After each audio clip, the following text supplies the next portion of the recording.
नमस्कार दोस्तों। आज मैं लेकर आया हूँ आखिर क्यों श्रृंखला का भाग 11 और इस भाग में प्रश्न लेने जा रहा हूँ, क्या वैज्ञानिक दृष्टि से भी पीपल वृक्ष पूजनीय है। पिछले भाग में मैंने प्रश्न लिया था कि पीपल के वृक्ष का धार्मिक महत्व क्या है। आज के इस प्रश्न को हम ले रहे हैं पीपल के वृक्ष की वैज्ञानिक महत्वता को बतलाने के लिए। तो चलिए इसके उत्तर पर आ जाते हैं। तो दोस्तों, ऑक्सीजन का उत्सर्जन अर्थात निकलना कहलाता है जो जीवधारियों के लिए प्राणवायु कही जाती है। ऑक्सीजन जो है वो जीवधारियों के लिए प्राणवायु कही जाती है। प्रत्येक जीवधारी ऑक्सीजन लेता है और कार्बन डाइऑक्साइड छोड़ता है। तो पीपल का वृक्ष ऑक्सीजन तो देता ही है, ऑक्सीजन देने के अलावा पीपल के वृक्ष में अन्य अनेक विशेषताएं हैं। बहुत सारी विशेषताएं पीपल के वृक्ष में पाई जाती हैं।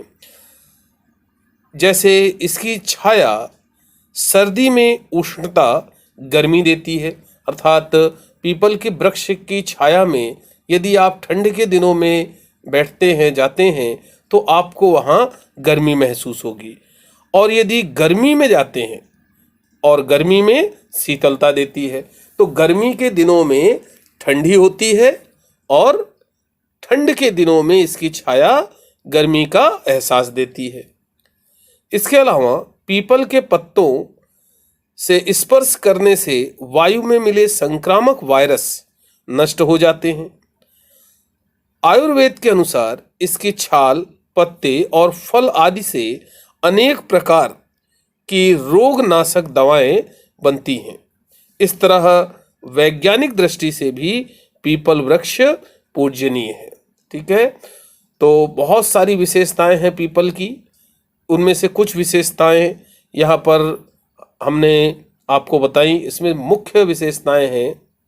कहा भी गया है कि जो वृक्ष है पीपल का, वो गर्मी में उसकी छाया शीतलता प्रदान करती है और ठंड में उष्णता प्रदान करती है। मतलब गर्मी और ठंडी दोनों से राहत देने वाली होती है। और इसके साथ साथ इसके प्रत्येक भाग की, इसकी जड़, इसका तना, इसकी पत्ती और फल, सभी में अनेकों औषधीय गुण होते हैं। हवा जब पीपल के पत्तों से टकराकर गुजरती है तो हवा में उपस्थित संक्रामक जो सूक्ष्म जीव हैं, जो विभिन्न प्रकार की बीमारियां, रोग फैलाते हैं, वे नष्ट हो जाते हैं। इस तरह से हमारा पीपल का वृक्ष धार्मिक रूप से पवित्र होने के साथ साथ वैज्ञानिक रूप से भी अत्यंत गुणकारी और महत्वपूर्ण है। तो ये आज का प्रश्न और उसका उत्तर हमने लिया। अब अपने अगले अंक में अगले प्रश्न के साथ फिर मिलेंगे। आज के लिए नमस्कार।